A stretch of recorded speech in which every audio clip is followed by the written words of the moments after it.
Have you ever felt like this imposter syndrome, imposter complex, where I'm not talking about living a double life or being a hypocrite. I'm just talking about where you feel sort of unworthy to receive the blessings that God's given to you. You feel like, who am I to have this? Who am I to dream this? And you almost feel like you want to back down as a response. Let me encourage you in a way to reframe that as a positive thing. God doesn't want to just comfort that feeling of insecurity. He actually wants to recruit you in the midst of what you're feeling. It should be, in the end, a cue for you or a light on the dashboard to put your dependence in a brand new way on God. Before I explain that, let me take you back to 1 Chronicles chapter 4 to a man named Jabez. He prays in the midst of a time in Israel's history when nobody was really seeking God. I mean, it was the wild, wild west. No one was trusting in God. There was not a widespread revelation. The word of the Lord was rare in those days. And even though it was rare, it was there because this man named Jabez, he prayed, calling on the God of Israel. He chose to not trust in what his dad did or his uncle did or even what his friends and brothers were doing. He was more honorable. He was more weighty. He called on the God of Israel. He trusted in the God that Abraham worshiped, Jacob worshiped, Isaac worshiped, and he prayed for God to bless him. And God did. He then prayed for God to enlarge his territory, give him opportunity, give him influence. And he did. God gave him both of those things. Then all of a sudden he says, God, I need your hand to be with me.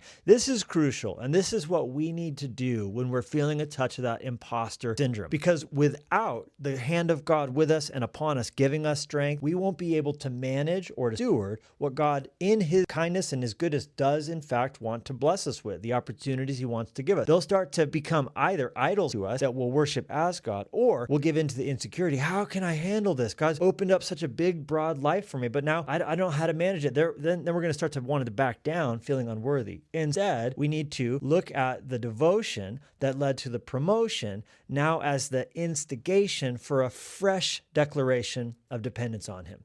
Okay, so next time you're feeling like, who am I? Remind yourself, I'm nobody, but God chose to give this to me, grant this to me. Now I'm going to trust him in a brand new way. Pray like Jabez did. God, would your hand be with me as I handle all you've entrusted to me?